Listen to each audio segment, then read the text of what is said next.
On this episode of the Mompreneur Show, I'm talking to Jadah Sellner. She's an amazing wife, mother of a sweet little girl, Zoe, and a co-owner of Simple Green Smoothies, as well as a co-author of Simple Green Smoothies book. Today, we're going to be talking about challenges and how Jadah was able to grow her list from 0 to about 200,000 subscribers in about 15 months using this exact strategy that we're going to be talking about today. So I am so excited that you are here with us, and I'm going to welcome Jadah to the show in just 1 second.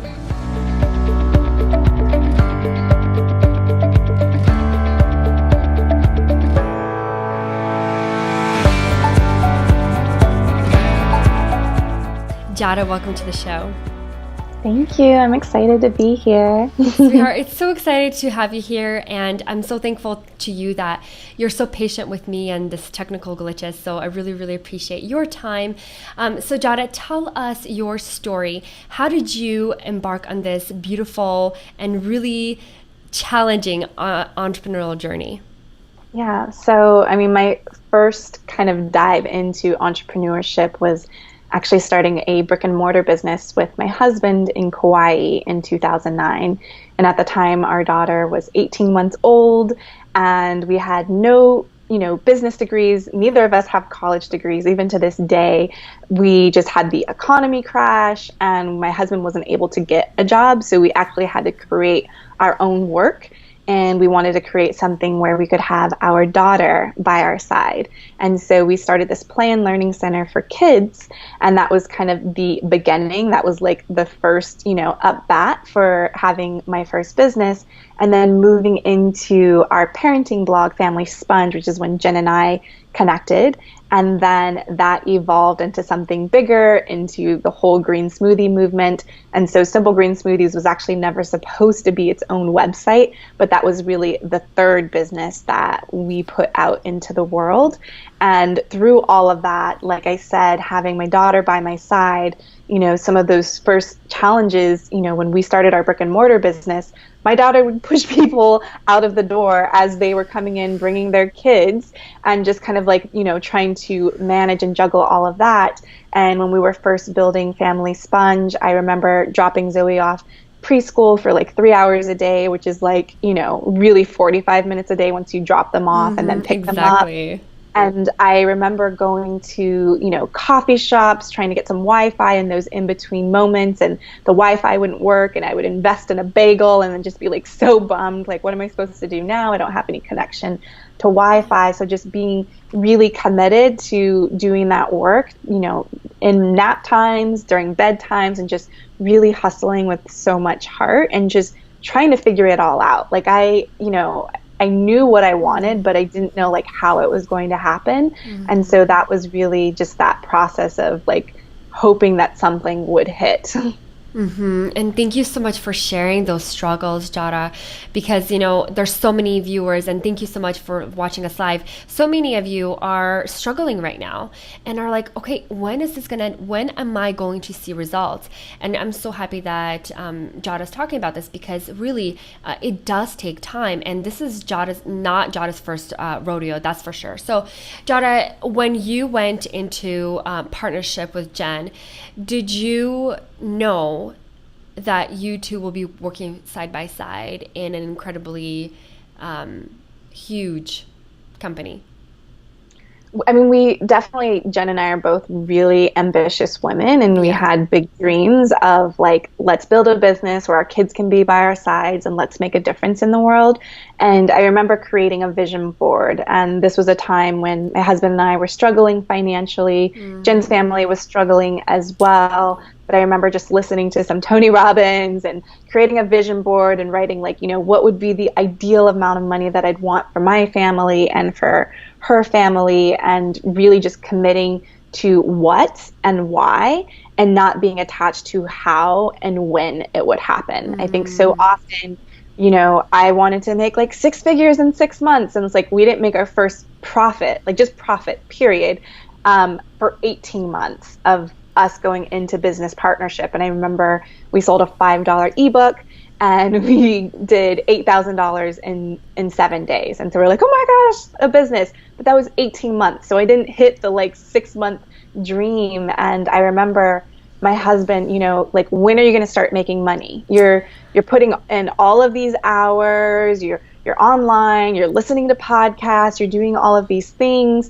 You have me watching Zoe as soon as I get home from work, and, just like, when? And I said, you know what? I've got this.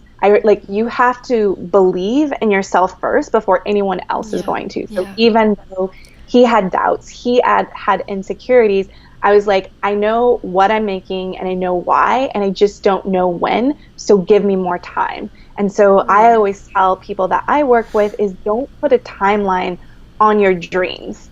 Like, the whole point is to enjoy the process and the journey of like going after what you want, being like the best version of yourself and chasing that possibility. But if you get so attached to the outcome, you're just going to feel lost and unfulfilled, because we're always chasing a result versus like enjoying the process and the journey of it all. So don't put a timeline on your dreams.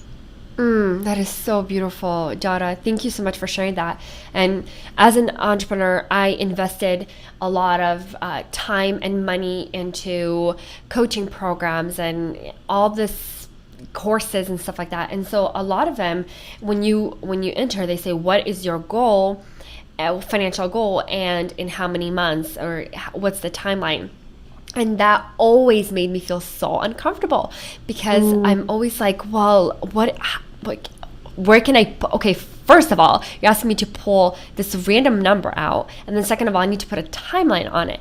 And so what you just said makes so much sense, because having that number, you will eventually hit that number 100%. Like, I mean, I truly, if you believe in yourself and you hustle, you will totally do that. But I also think that the time has nothing to do with it. And going back to your journey, you did 3 different things before it actually took off.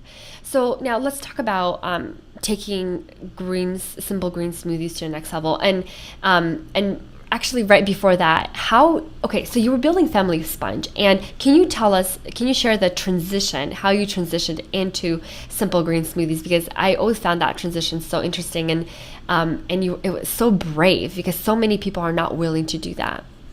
Yeah. So we had a parenting blog where we were, sharing eco-friendly arts and crafts and how to be more intentional and unplug with your family. We were also sharing green smoothie recipes as well. So it was a part of that parenting blog. And at that time, the people that were commenting on our blog was my mom and my cousin, who wasn't married and didn't have any kids. And so I always like to remind people that we all have to start at zero. And so that's that place that we were, even in July of 2012. That's who was commenting on our Facebook page. And July 2012 is also when we started the Instagram account, Simple Green Smoothies.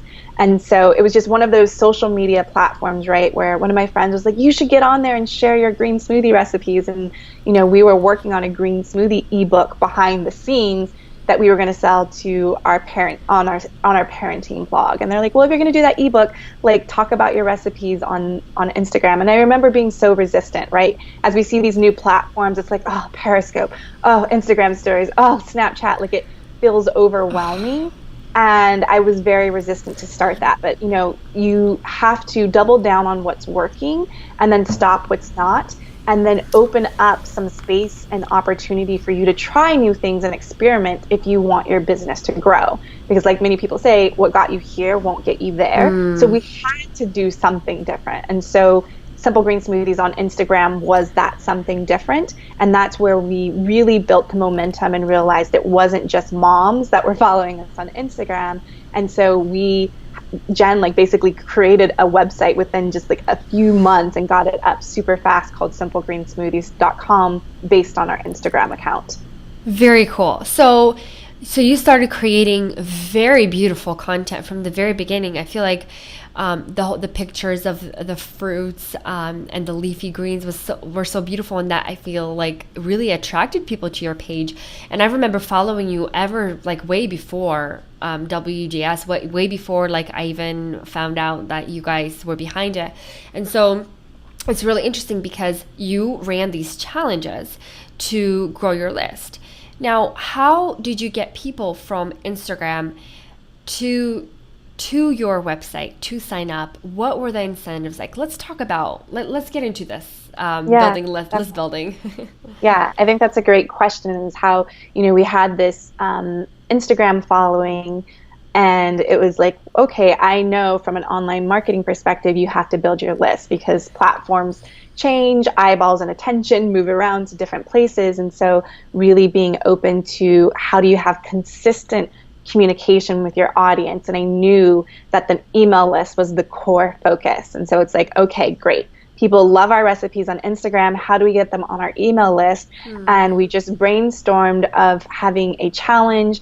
And it was like December, like holiday, super busy season. Like, as a mom, when you're, doing all of these things for your kids and shopping, and we just added this whole extra thing and just like staying up super late to get it out into the world. But with that, we basically said we would share recipes on our Instagram, on our Facebook.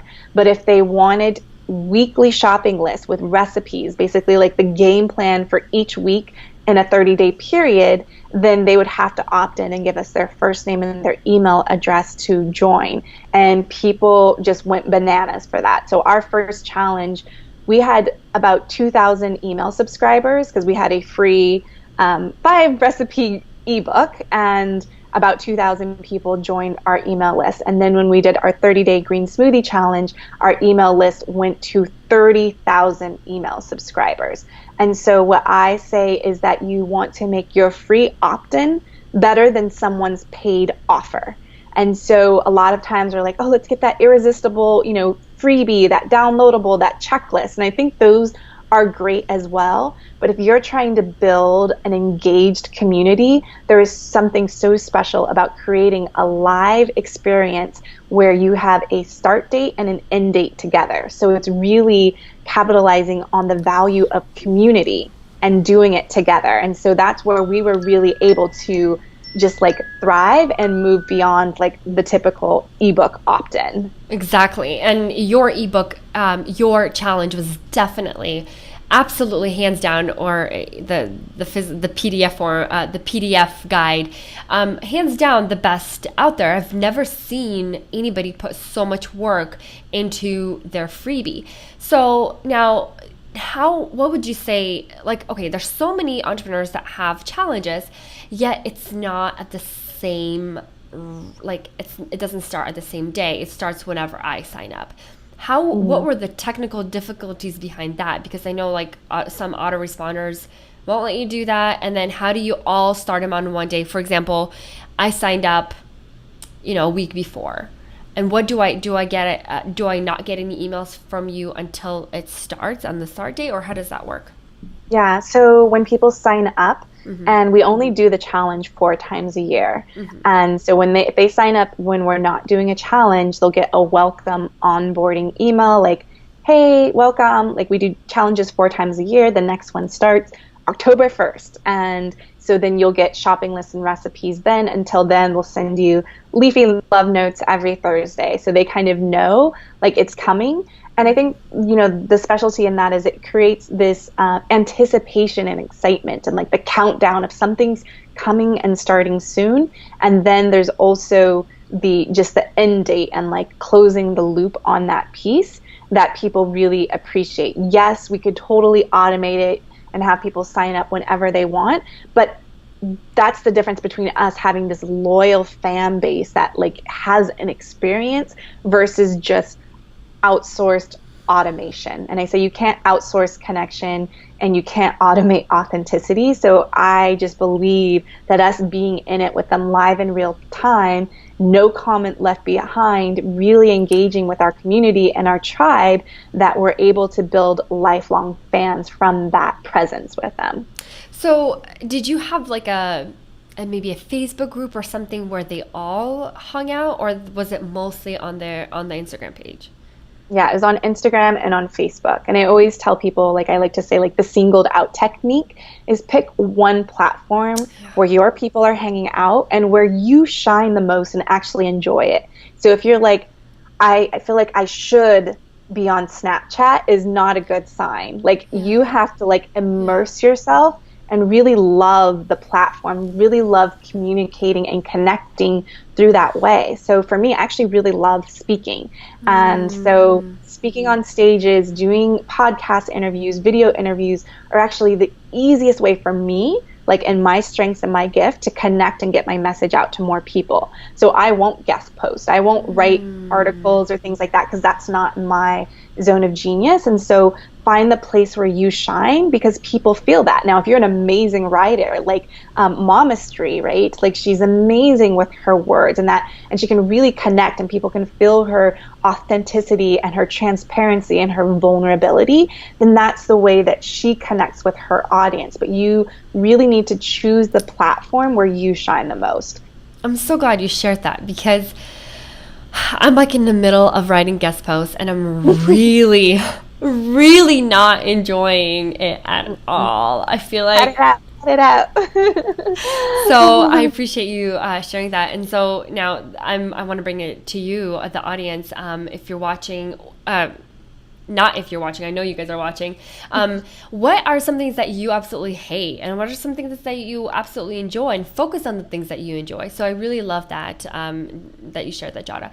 Now, can you share with us the strategy behind no comment left behind? Now, I love the way you call it, and I would love for you to share how you did that with such a huge following.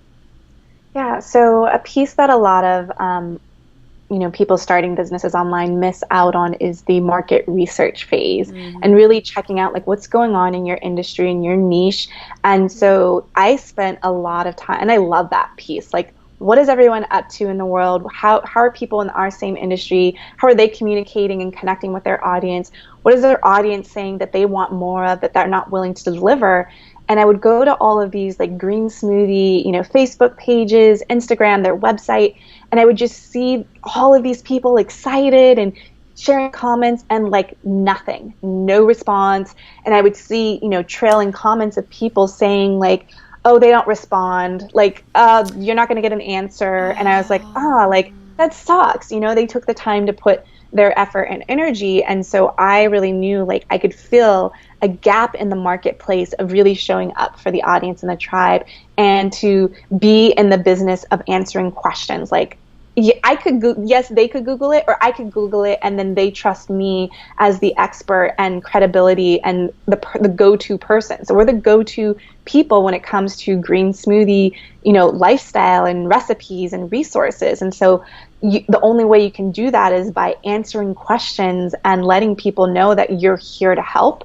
And so even if someone was like, oh, this recipe looks amazing, a no comment left behind strategy would be like, that's so awesome. If you make it, will you take a picture and tag us so we know that you made it? Like, just going a little bit above and beyond and really stretching. And as humans, we all just want to be acknowledged. We want to be seen. Absolutely. We want to be heard, even in the online world. And so that's really where that no comment left behind comes from, is to, I see you, I hear you, and like, I'm here to respond to you and let you know that. So you said you do a lot of market research through the comments. Can you dive a little bit deeper and share with us how exactly do you do that? Like, do you ask specific questions, or do you just see a theme of the questions that you get?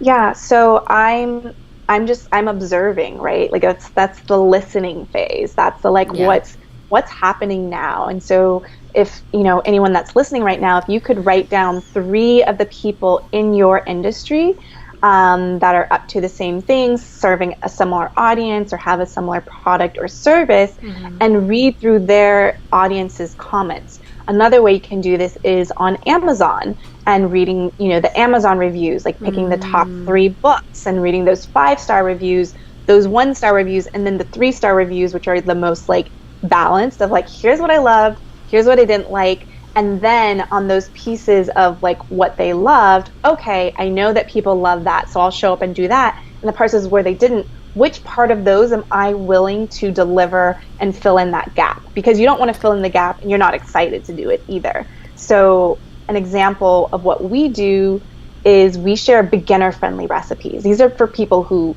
don't like eating vegetables. You know, they think vegetables, including me, is like corn and potatoes and like carb goodness. And so we really make those recipes where they're tasty and it doesn't taste like you're drinking grass or you have to pinch your nose.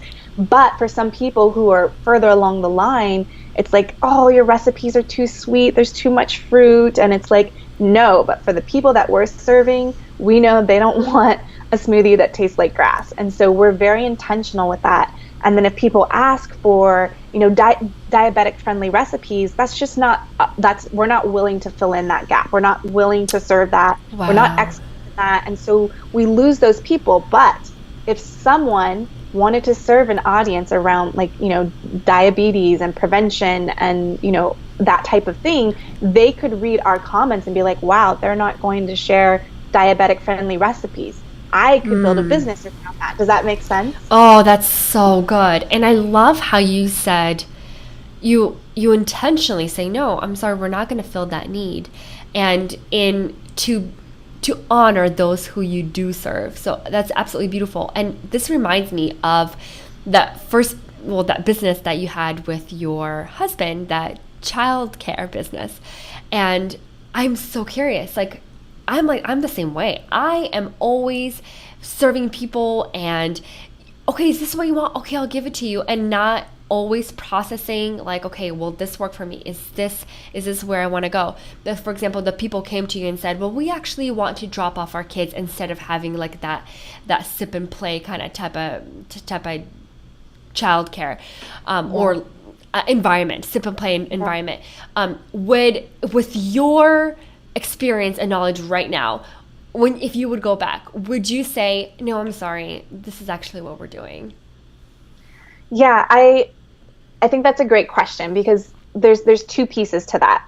So you also have to build like profitability. So you need to know like what season you're at in your life and what are your options, because there are times when it's like, this business is like my cash project and I need to get cash flow going. And so that's why we pivoted, because we really did need cash flow. And then we realized it wasn't worth it.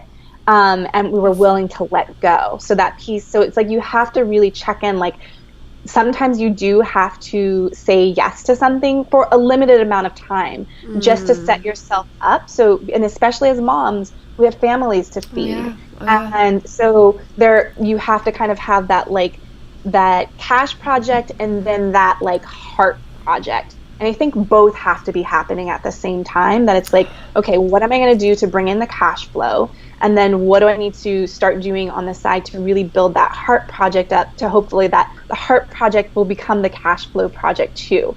And so when I was working on Family Sponge and Simple Green Smoothies, I actually had 2 part-time jobs making like $12 to $15 an hour and watching Zoe. So I was looking for work where I could bring Zoe with me. I was a front desk assistant at a yoga studio who today the owner, like we are like best friends. We travel together as families. But I used to just work at the front desk. And I also was a virtual assistant. And so I was using that as like the cash flow. I didn't want to do that. I wanted my own business to thrive. And I let go of each part-time thing when I was ready to take that next risk. Like it was so scary to let go of that first part-time job, which is right when we were going into the first 30-day green smoothie challenge. And I was like, I don't know if I can live without that $600 a month. Like, can we? Like, you know, and like taking that leap of faith of letting go of one and then in a few months letting go of the other. So you have to be strategic on like how you're making decisions, especially when you have a family to take care of. So not always is everything going to be like rainbows and sunshine, but that you are moving closer to your ideal. That is this bringing me closer or further away from what it is I'm trying to create? Oh, I love this so much because I was I was doing that. I was a virtual assistant too. I mean, there's some things that I do right now too that are my profitable things that I do, and I have to do them. Don't necessarily love to do them, but it's such a great. Thank you so much for shedding the light on this and separating this. Is this my cash? Bringing cash in business, and what is my heart business? Absolutely love that. Jadah, we're running out of time, unfortunately, but I'm so thankful that you're here. I do want to ask you about your future and what you're working on, and because I know that you've built this incredible business, incredible community, and now you're teaching others how to do the same. So please tell us a little bit more about that. Yeah, so I'm building a tribe of world changers at jadahtsellner.com. And for those who are curious about a challenge, I'm actually I have a wait list for how to build your own signature challenge and how to grow your email list and serve your tribe and really nurture the audience that you're building from a place of love over metrics. And so not focusing so much on the numbers. Yes, we want that growth. Yes, we want that profitability, but coming from a place of love first. You can definitely go to my website, and I can post the link in the comments if you want me to, for people who are interested in that, because I'll be doing a beta invitation for a small group of people, which I'm excited about. And I'm in an experimentation phase. Like, I am all about doing my soul's work in the world and how can I help and serve people along the way. And so I love being a mentor and guiding people on this path. I believe that like business is my art. It is my creative expression. And those are the type of people that I get most excited and lit up to work with and serve. Is like, I can't not do this work. That is so beautiful. And for those of you watching, it's jadahtsellner.com, and you can see her name right underneath her video, and just put that into Google. And Jadah, would you post a link in the comments so that way it's easy and clickable? And thank you so much for sharing that. And thank you all so much for watching. I am so inspired, Jadah, for coming on again and for sharing your story, sharing your wisdom with us. And it's been such an honor. Thank you. Have an awesome day. Thank you, sweetheart. You too. All right. Thank you so much for watching today's episode. Jadah is an incredible inspiration to me and thousands of others, men and women around the world, and in so many ways. And I'm so thankful that she took the time to come on. And thank you so much for taking the time to watch the Mompreneur Show. We are live every single Monday at 10 a.m. Pacific, 1 p.m. Eastern, right here on Facebook Live. I'm your host, Vicky, and this is the show that features amazing stories of the most amazing and remarkable mom entrepreneurs. If you want to learn more, I would love for you to go to mompreneurshow.com/5 mistakes and get your guide to the mistakes that I've made and the solutions to them so that you don't make them yourself. I hope you are having an amazing day, and I will see you next time.